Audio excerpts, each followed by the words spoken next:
Hey, family, welcome to episode 18 of my enrolled agent career. This week, we're leaving Philly and we're headed to Detroit. My guest on tonight is someone that I met in the online space, I would say pre COVID. It's all kind of running together now. But we were in an online community together, and I don't even know if she remembers this.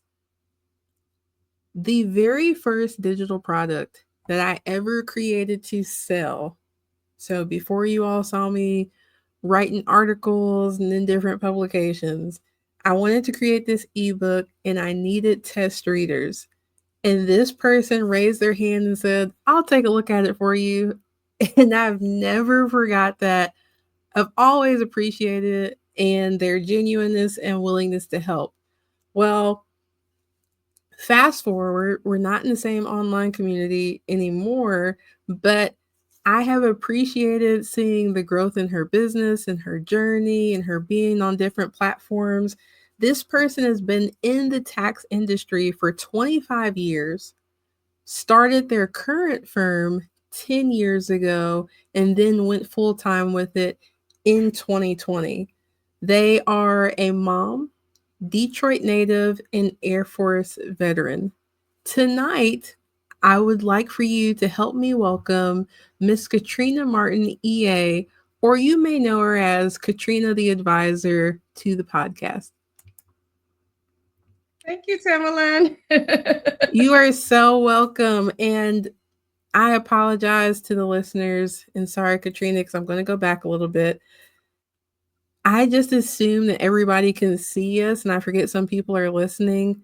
If you're new here, my name is Timalyn Bowens, and I'm America's favorite EA, the host of the podcast. But tonight, we're shining the light on Katrina. So, again, Katrina, thank you for being here. Thank you for being genuine and authentic and somebody that I'm happy to have here on the platform with me tonight. Thank you, Timalyn. It's my pleasure to be here. I forgot about your ebook. I loved it. Thank you. That shows you how you never know how they just raising your hand sometimes will bring about things for you. So thank you for reminding me of that. Yes, indeed. I think we met a little bit later in person at the Tax and Accounting Summit in Yes, 2021 in Florida. absolutely. That seems so Yeah, far back, but it felt like yesterday, and then it seems so far away at the same time. I know, but it's like I Fun. said, it's been amazing to see your growth in the industry and see you on different platforms. They're like, "Oh, I know her. You go, Oh, girl." same here. Same here. I love reading your articles. I'm like, there's Timalyn. Well, thank you. So tonight, like I said, we are shining the light on you. I want everyone else to see how authentic and genuine you are as well. Because it wasn't something overnight where you get to be a guest on a podcast like Anthony O'Neill's Table, right? It took time and grit to get there. Um, so for you, how did you find out about the enrolled agent designation and what made you decide to sit for the exam?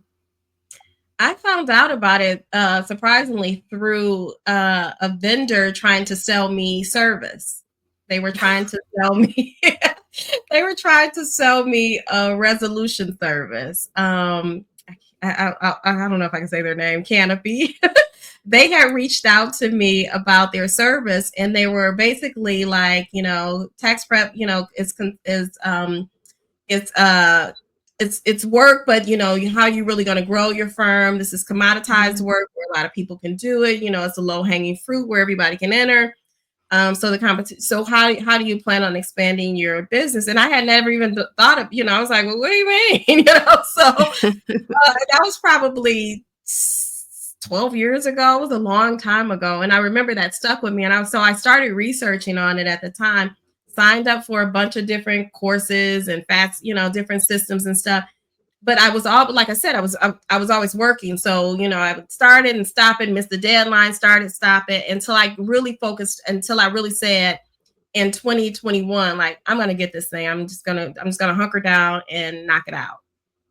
But yeah, it had been probably, I think I found out from somebody else trying to sell me a service that mentioned it to me, and they turned the light on for me. That's cool. It's just so interesting to me. Like, I went through all of college. I worked at a big CPA firm. I never had heard about the EA exam. Wow. You were in the industry not 25 years at the time, but close to 20. Well, yeah. Isn't that crazy? It is absolutely crazy how we can hold the highest designation that the IRS awards taxpayers, and so few people know about it. It's crazy. That's one of the reasons I'm like, I always try to get the word out there about what this role really means, because I feel like a lot of people do wear that imposter hat a lot of time when they don't have licensing and credentials and all of these things, because the first thing, if you're talking on the phone with a prospect, the first thing that they're going to ask you about is, are you a CPA? Are you this? Are you that? And if you don't have those things, you're like, even though you have all this knowledge and you can definitely help and assist with what they're talking about, 9 times out of 10, you just don't feel confident in not being able to say, yes, I have this, or yes, I have that. And so, just having that backing, additional backing to kind of cease that part of the conversation so you can get to what people really need.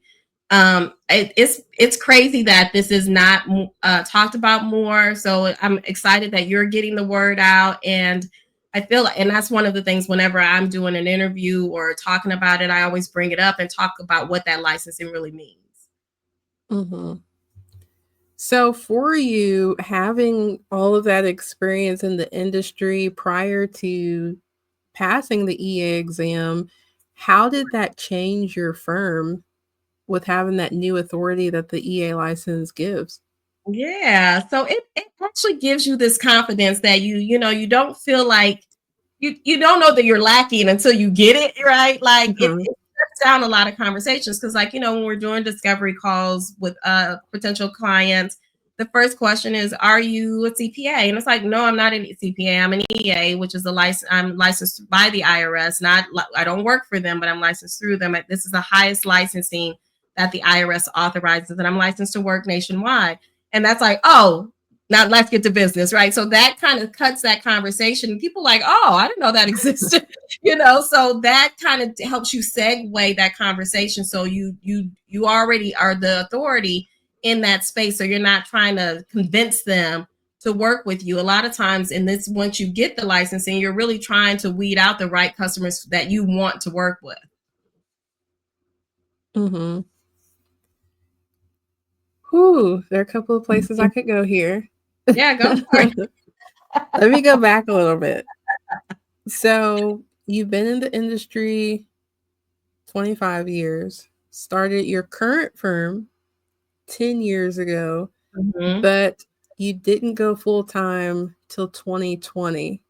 Yeah.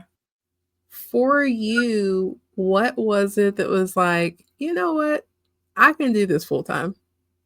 Yeah, so I had it like when we were talking, I was like, this is my third life. So that first half was, I was in the Air Force, mom, wife, all those things. Second half, I went and got, finished college, started working in advertising. So I was an advertising executive for years, right? And so this was just a side hustle, right? I started this in 2000, 2002, I got divorced and did this as a side hustle just for extra money. And it ended up being just like, oh wow, this is actually, I love this. This is so, it was always so it's just something that I did, but it wasn't something that I was still doing my full-time career path, corporate America move.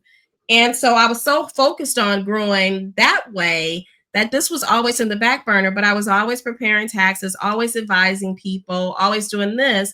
And then in 2015, I was like, I think I think this is gonna be my next chapter. I think it's time and I need to professionalize this and actually open up a firm and do all of these things. So in 2015, that's what I did. And I started committing more time to it. And I think that's about the time when I started trying the EA path originally, but just never had the time to actually commit to studying and all of those things, because it does take, you really do lose about 4 months of your life 4 or 5 months of your life if you're trying to knock this out fast. And so I did that in 2015, opened the firm up. And it was always like I was competing between corporate job and this job, especially when I had to travel, especially if it was tax season. And so in 2020, it just kind of, COVID happened and our phones blew up because everybody thought we were unemployment specialists, PPP specialists, EIDL specialists. So we were wearing all these hats because people needed answers and nobody knew. So I was working from home at the time and just started digging in. And I'm like, you know what?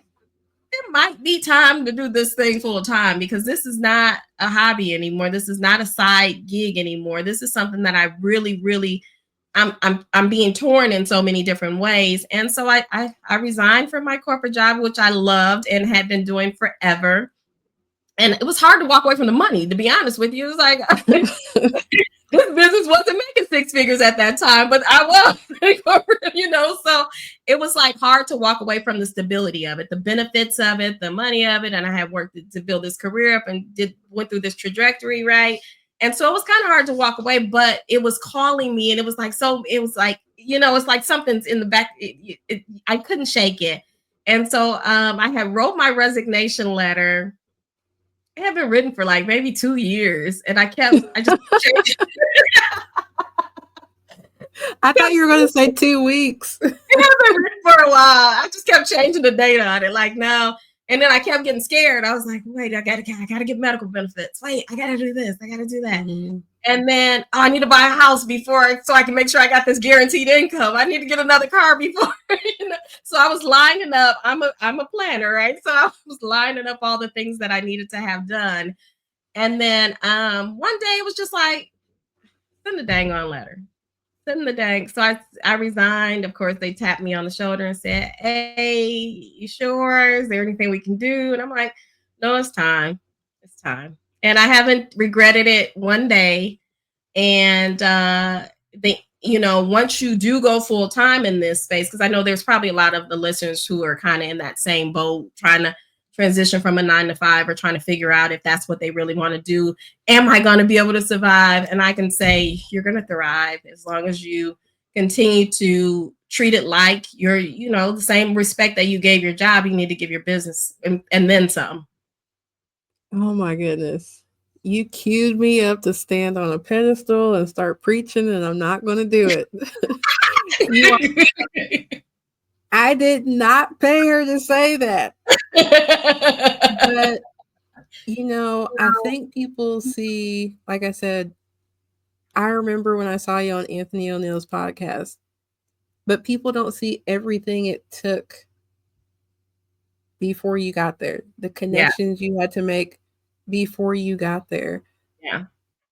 We're on here smiling, laughing, talking about our careers. It's not always easy and sunshiny, but we had to make the decision to make the same commitment to ourselves and our business that you did when you were working in advertising. Yeah, got it. You have more flexibility, but you still have to have the discipline because now you got to eat. There you go. And now you're responsible for all those things that you didn't realize your company was paying for you. The benefits, the payroll taxes, the 401k contributions, the health benefits, all of those things were costs that were roped into your, not just your salary, but on the back end that employers are paying. Now you're responsible for that for yourself. So if you were making 6 figures in your corporate job, you almost need to make 50% more than that, right? Because you got to cover those costs yourself too. So figure those things in. But if you have the dedication and you know that you can be consistent and really apply yourself fully, because a lot of times you do things and it's out of your own pocket, but you know that you see the ROI on the back end. I've flown myself to podcasts. I've flown myself to conferences, and I've had people that, like, are they paying you? I'm like, no, you don't get paid up front a lot of times. Sometimes the benefit is the ROI that you're going to get on the back end of it, right? So sometimes you have to invest in yourself. I spend so much money on coaching programs, mentorships, masterminds, all of these things, but I'm willing to do that. And that number that I'm spending keeps going up because you keep trying to elevate yourself. But here's the thing, you always get it back in more ways than one. whether it's something that you've learned, something that you heard, it comes back. And so that's why it's so important to put yourself in rooms where you're going to get something out of it. Really be there and be a sponge. I'm sitting there listening so intently a lot of times because I'm like, okay, I got to go back. I got to do this. I got to implement this. I got to do these things. So really being mindful and being your own biggest hero. You got to coach yourself in this a lot of times because you got to be willing to make the investment to take yourself out from where you're at to the next place. Nobody's going to do it for you. This is not a dress rehearsal. Life is happening, right? I say that all the time because I think sometimes people always say, I'll do it later, or I'll get to that later. And is there a later? Right. The moment is right now. So you really have to seize it. And a lot of times we try to delay our gratification. And it's like, that opportunity might not be there when you look around later on. If it's there right now, you might need to go ahead and grab it. Yes, beautiful. But I tell people like, well, it's easy for you. It's like, but what you see is easy. I built the habit. Like, there are times I didn't want to show up on that YouTube channel. There are times I did not want to write that article. Or I wanted to go watch the movie with my husband. I wanted to go out with my family where I had to be like, I have to get this done. I owe it to me. There you go. I don't want to go back to the firm. I want to stay right here so I can keep the flexibility. Absolutely. I mean, we work, I think a lot of times people see you as an entrepreneur and they're like, oh, you get to work when you want to, you get to do these things. To some degree, yeah, but clients expect you to be available during certain hours. So you do have to be available during those hours. Can we work anywhere a lot of times? Yeah, we can, as long as we got secure internet service and all of those things. However, you're responsible for the meal. So you got to fish to catch to have the meal later on, right? And so knowing that, how flexible is it? Because a lot of times, it doesn't end at 5 o'clock. With our corporate jobs, when we punched out, a lot of times we were out, not in advertising a lot of times, but a lot of times we were done. But a lot of times when we're done with working on client work during the daytime is when we go do the deliverables in the evening and start doing the CEO work in the evening. So we really have to be mindful about our calendars and time management because 24 hours it gets eaten up with a lot of things, and we have to control what part of it's going to be beneficial to the business and what part is going to take away from it. And of course, we want to, spend all our time with our family and our friends and enjoying ourselves. But at the end of the day, a lot of times we really do have to button down and say, these are my hours. These are the hours I'm focusing on the business. These are the hours I'm recording. These are the hours. So we really have to be diligent about our time management because it can get away from you. People will pull you in a million different places and you have to shut your ringer off sometimes because people are like, oh, she's home. I'll just calling chat. And it's like, hold on, I'm working on something right now. Even though I might not look like I'm working on something. I'm working on something in my head right now. So yeah, baby, I gotta go. Yeah, so we have to be even more focused than we do sometimes when we're working for other people because we have our scope of work with those jobs. When you're the business owner, all the work is yours. Thank you so much because you wrapped that up nice and beautifully. But that brings me back to 2020, 2021. So COVID was crazy. If you know, you know. And it was one of those times when technology is great till it's not because I've only been in the industry since 2011.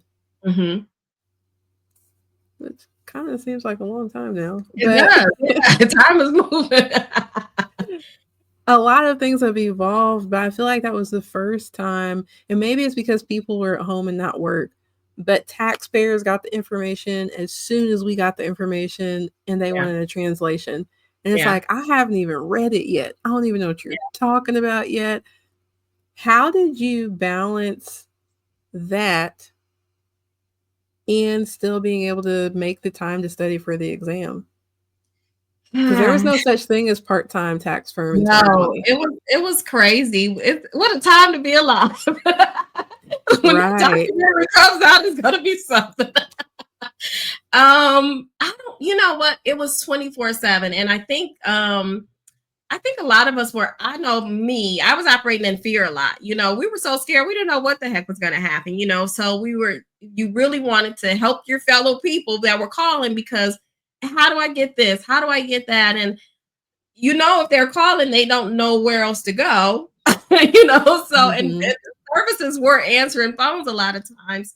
And so it just ended up being, I don't know. I think it was just, I, the test was tough. I had a study group, which was really good. So outside of the classes that I was taking, I had a study group and we met and we were very focused and we were all trying to do it and we were trying to fast track it. So we were trying to get it before the year ended. And so we ended up, and I feel like you know, you have to motivate. Iron sharpens iron, right? So Mhm. we were really pushing each other. Go ahead and book all your tests. Go ahead and do these things. Go ahead. And so I booked my tests 3 weeks apart. Ooh, that's So a faith walk. even though even though I wasn't prepared for any of them, but I knew I had 3 weeks to gear up for them, and it forced me to just dig in for that. So you have to know your own study habits. You have to know how you learn and apply it that way. I'm good with really cramming, you know, cramming information and understand. So that worked for me. Some people like to have that slow roll where they read through everything. I'm only reading the high points and then I'll go back later and dig in, right? And then it's really about test taking abilities. Yeah, I've taken so many tests. I kind of can. I'm good at test taking, right? I know I got to eliminate two look good, and I got to eliminate those. And so, but the thing is I it was really tough. It was if I had to do it now, I probably couldn't do it. uh, but we were isolated, so there wasn't a lot of things open. So you really Mhm. couldn't do anything other than work. So I think that probably played a big part into it. It was just like there was no entertainment or anything else happening, so it was just educate. And did you use a specific, what do they call them, EA review system? Yeah, so Krista Tyus had you know Krista. So Krista had a program at the time. We were in her program, but we were also using what were we using? I think they've changed their name since we use Fast Forward. We so like I said, we had a study group, so we all had our own systems and we would use Okay. those systems to test on each other. So we used Glime, somebody had Fast Forward, and then somebody had a third one that we really liked. I can't Was remember it the name. Passkey? Passkey. So we use Passkey quite a bit. I think they've changed their name, haven't they? Hawk International Hawk now International's has not. the license to Passkey. Yeah. So Passkey was the one we used the most. We use Fast Forward. We kind of ranked them, right? So we were like, oh, this one does this. This one focuses on that. This one is the, you know, so this is the Cadillac, you know. So we ranked them, but we use them all to test on and just to drill each other on them. So the night before anybody in the group was going to take a test, we would do a cram session with them and test them. So you really, if you can get some cheerleaders or some supporters behind you, that is really key because I don't know if you know, I think I still would have been able to do it, but it wouldn't have been as fun, you know. And then we passed all at the same time. And then sometimes, don't get me wrong, some people in the group would take the test, they wouldn't, you know, wouldn't pass it. And so, you know, they would come back and we'd be like, you know, we talk them through what parts did you struggle with? Where did you feel like you were strong and that you realized when you got there, I don't know what the heck this is, right? And so it was really, really, I think that part was really key to making it work because we're like, reschedule it right now and then go back in next week and do it again while it's still Ooh. fresh, you know? While it's still fresh, so you don't have to go all the way back to the drawing board. Go back to the areas that you're weak while it's fresh, and then go ahead and do it again next week. Because if you wait, you're gonna miss the deadline. You're gonna start dragging your feet. I mean, that's that's the power of community. And like you said, iron sharpens iron. Fortunately, I passed all three on the first go around, but I can't Thank imagine. God. I can't imagine like those people, like you said, your personal cheerleaders community being like, all right, scheduled for next week. I was like, who? Where? And that's what a lot of times that's what would happen. They're like, wait a minute. It's like, I mean, unless you got, like, if you were so close to that number, I think it's 105 that you need. If you got 100, you go back. You missed a couple questions, right? So go back while it's still good. Those areas that you sat there and ponder, we can focus. We can help you with those. But I think the biggest thing is just making sure that you're prepared. You cannot go in there and try to wing that test. I don't care how many years of experience you had. I had decades under my belt when I took it, and it was still something that if I hadn't studied and really worked on it, I would have went in there and not passed either. Yeah, and I think people mistake. There is nothing like hands-on experience, but the test isn't. It's the foundation to what you do every day, but it's not what you do every day. Absolutely. And I felt like as we were taking the test, I thought that the people who had the least amount of experience had the biggest benefit, because I noticed when we were in our study groups, a lot of times the people that had a lot of experience, they would always say, well, in my office, we do this, or in my experience, it does this. It's like, we know how real world works, but we're talking about this test, right? So this is the IRS's test. What do they want you to say? We know it may be different in your office, but or how you've experienced it, but what is this? What's the book version of this? And I feel like sometimes if you've got too much experience, you can't open your mind up to learning something different, right? And so you really have to go in a blank page, because this is, like I said, it is not the same. And then I think the one thing that it kind of tripped me up with the test that I thought was so interesting. They have these elaborate stories. Like there's a lot of story problems. Yes.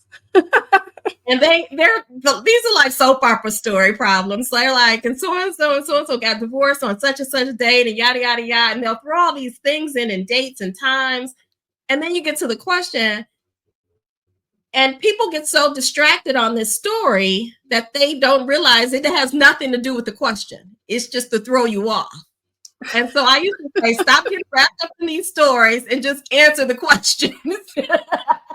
They have a lot of things in that story building that doesn't have anything to do with the question, but they throw it in there. And then some of the question answers align with that, but it's all simply to throw you off.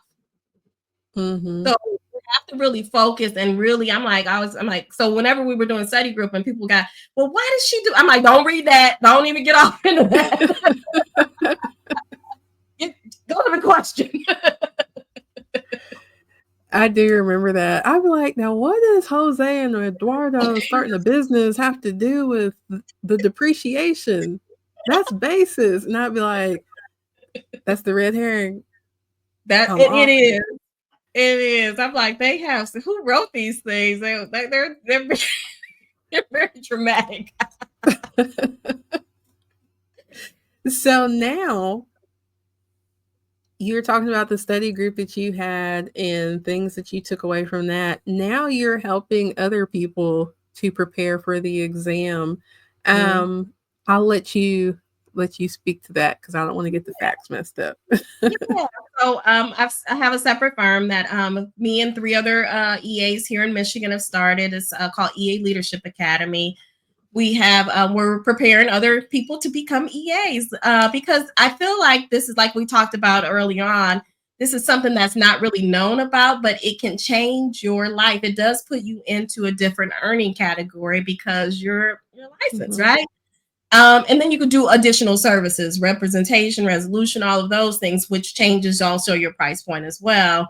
But we opened the EA Leadership Academy. We have our first training coming up October 20th through October 24th. It's going to be, there's 2 portions of it. One is in person. You can come here in Michigan and actually sit down with us over 5 days, or you can do the virtual route and just join via join via our virtual system to do the 5 days with us that way. We're partnered with Glime as the training EA testing material. So you'll get fully everything that you need. But if you go to ealeadershipacademy.com, well, there's a lot of FAQs there and link to ask questions and to sign up if you want to join. Again, it's October 20th through the 24th of this year. Awesome. And I will make sure, just in case people are multitasking, because I know I do sometimes when I'm listening to a podcast, that we get that link from you to the website. For people who are interested in signing up, they can do that right from the show notes. Thank you. Right on there. Yeah, absolutely. So we talked about, you mentioned it puts you in a new earning category. For your firm that you started 10 years ago, what kind of service offerings do you offer for taxpayers? Because that's a question I get a lot. Like, do I have to do representation? And I promise I'm not going to stand on the soapbox today on this one. Like, if you earn the right, you should at least explore it. You could have just been preparing taxes. But what does that look like in your firm with your service offerings? Yeah, so our primary service is tax planning, so we do a lot of strategy and planning, helping to lower taxes legally for people who had these huge tax bills. It kind of lines up well with resolution as well, because if you've had a big tax bill 9 times out of 10, once you get it cleared up, if you don't change those habits, you'll end up right back there again. So the planning helps with that and helps you to bring in, implement strategies and things like that that'll help lower those things for you. So we do tax prep, tax planning, advisory service, because a lot of times when we sit down, and talk to business owners, a lot of times you'll find that things are, the behind the scene is real sloppy, right? Like it's like sometimes there is no LLC, sometimes the LLC is lapsed, sometimes it's the wrong LLC. So it's costing on the back end, but you don't know what you don't know, right? So a lot of times it's having somebody get in there, look at everything and see what's wrong and reposition things to put it in the right perspective. That's what we do. And then we recommend doing that every 2 years, because as a business owner, you're not going to stay at the same income level. Those income levels matter with how you're taxed on, right? So we get in there and revisit that to see, okay, yeah, this worked when you started out, a single member LLC, but now you're making $150,000 and up a year. Okay, we may need to restructure this. Maybe you need to be an S corp. Maybe you need to be a C corp. What's the long term? So we talk about what's the long term goals for the business, and then we can advise on how to do that. So those kind of go hand in hand with the representation, because, like I said, a lot of times if you get somebody out of the hole, if they don't change the habits that led them there, they'll end up right back there again. Absolutely. So you're coming in more so as the partner with the business owner, like you said, because you're talking about long-term goals. Like, yes, because you have those people who are like, hey, I want to stay at 150 every year, and that's okay. Yeah. But maybe we shouldn't implement these strategies that Uncle Johnny told you about, because those don't fit over here with your business. Yeah, we do a lot of it. Our primary thing is planning and advisory services, because a lot of times, like I said, and I say this all the time, a lot of times, whatever your business is, that's where your talent is, right? It may not be to be behind the scenes things. If you're a baker, you can bake. But does that mean that you also know how to set up the financial structure of the business properly, so you're taxed at the right rate and not overpaying, And so a lot of times, no, you're focused on making sure that your front of the house runs properly. So what we do is we help people make sure that the back of the house is set up properly, so they can keep the money that they're getting up front. Right. What business owners want. And I like the way you put that. I always tell people, because I'm focused mostly on representation, like, there's no shame here. Like, you are phenomenal at what you do. Absolutely. I'm not expecting you to be a tax expert. If I take my car up to Lincoln, I don't want any shade or tea, because I don't know what's going on under the engine. That's their job.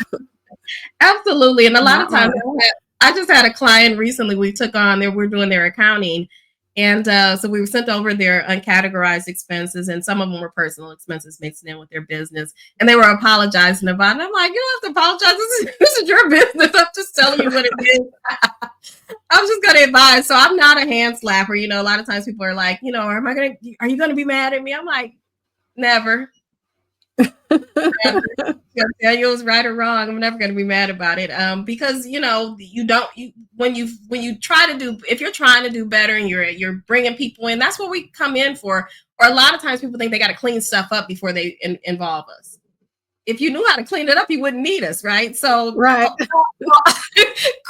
call us and then we'll clean it up, and then we'll get back on track. But no, don't try to clean stuff up before you reach out to us, because or avoiding things. You know, people get those stacks of IRS letters, and then until that certified one comes or until the bank account is frozen, it's like now it's the 911. But when the first letter comes, it's the 911 to reach out and get some representation right there.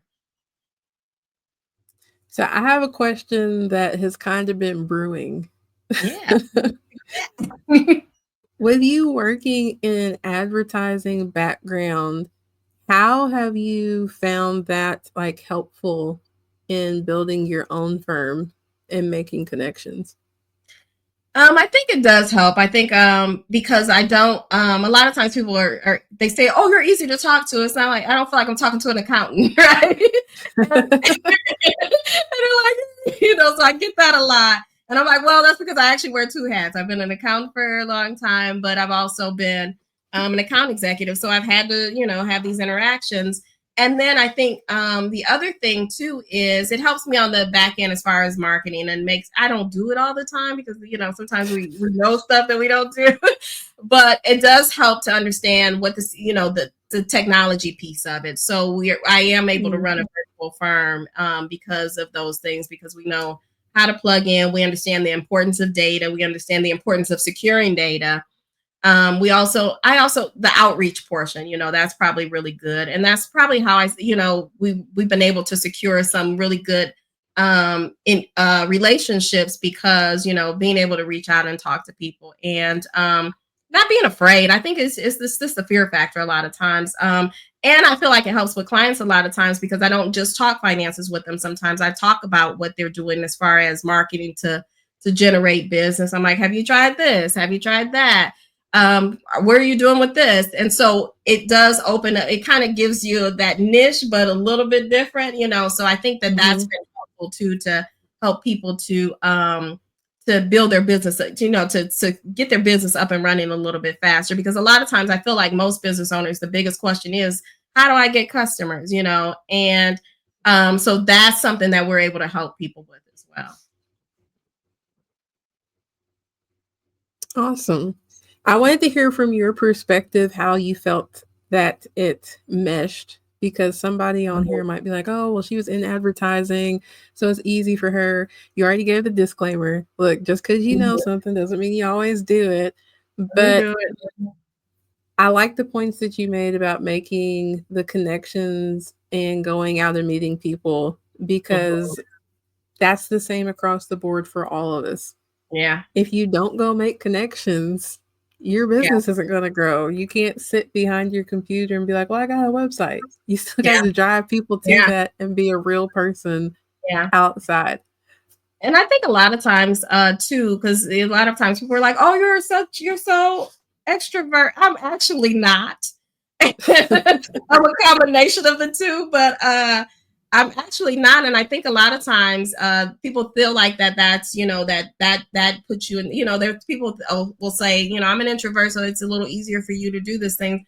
Not true, you know, and it can be, you know, but I'm actually an introvert too. I kind of like being behind the scenes, you know, but in order to make your business be successful, you got to get out in front of it, you know, unless you're going to have somebody else be your brand mascot. You've got to get out in front of it. When I started, and I'll share this story, when I started, I didn't put my image anywhere. It was just I had a caricature logo, and that was everywhere, right? Because I had a job, so I didn't want to be out front of it. And that's a lot of times too why a lot of people don't go out front. They're like, well, my 9 to 5 is not going to approve of this. And so they're kind of scared to do that. And I was in the same boat. And I'm like, well, I got to still stay behind the scenes.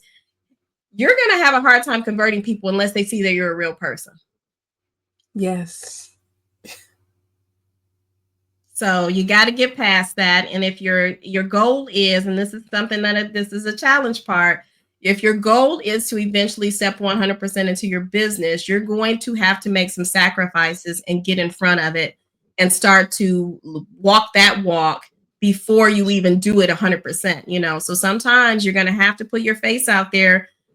If you got to block all your coworkers on social media platforms, then so be it. Then so be it. But at some point, you're going to need to get in front of it because people don't buy from people that they don't know, like, or trust.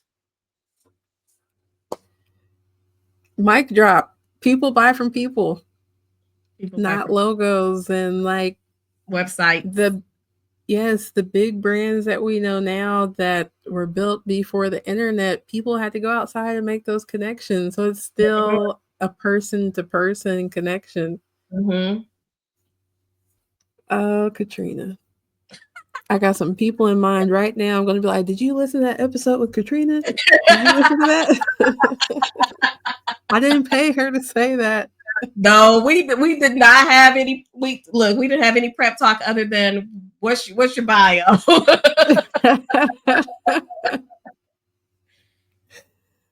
Oh man, let me make sure. Let me check my notes. Make sure I'm not missing anything here.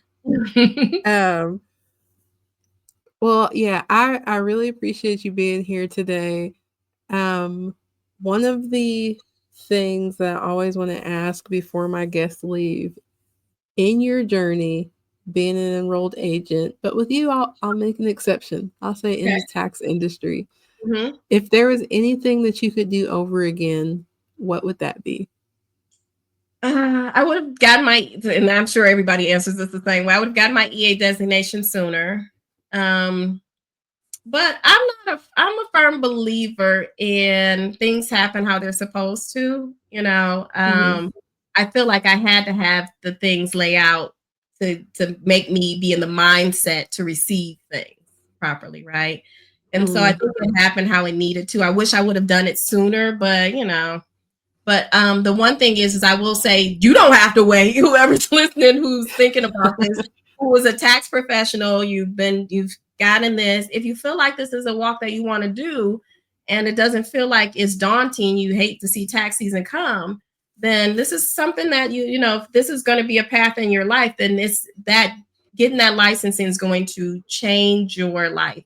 And it's not like some big firework is going to go off or anything like that, but you'll start to see it in the interactions that you have, even though everybody doesn't even know what the licensing means. That the fact that you can educate them on that is going to change how you move with your clients. How do you get clients? How do you open up doors that were closed to you? How do you get in spaces that you know that you wouldn't have even felt comfortable to go walk in the room on? And a lot of times we're hiding behind things because we don't feel like we belong or we fit in.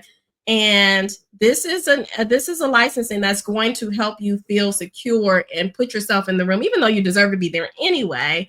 But at least give yourself the confidence and the right platform to stand on, where you don't feel like you're an imposter in the room. Wonderful. And people do answer it a little bit differently, but yes. I like your encouragement for the folks, like you said, the listeners. You don't have to wait. If you're listening to this in time, you can join the boot camp in October. And the cool thing about the EA licensing is it's not like you have to have all of the, you don't have to have a degree to do it. It makes it nice because you can study, you probably have better study habits. But the thing is you can do it at 18. So this is something, if you can do young, you can get all the alphabets behind your name. We got lots of alphabets behind our name, but the one that really stands out is what the funny thing is, I got all these degrees on the wall behind me. And so my granddaughter was asking me, what's that? And I always tell her how much it costs. That's $80,000. That's $50,000. But the one that was the cheapest brings me the biggest. That's what I live on. Wow, that's a whole word. But that's another reason why it's so important to get the information out, because I think I still would have finished my accounting degree. Yeah. Right? But there are people going down all different kinds of paths that don't necessarily need to because of the doors that the EA license can open. Absolutely. Absolutely. Yeah. I think a lot of times people are turning stones over looking for this magic.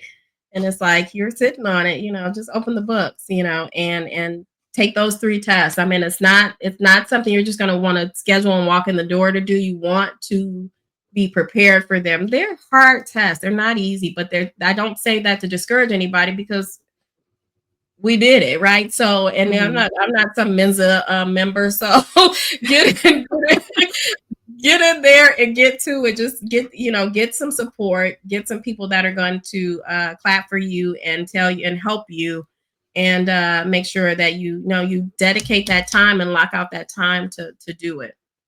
You got to get rid of the distractions for that. Yes, and like I mentioned earlier, we'll have the link for the EA Bootcamp down in the notes.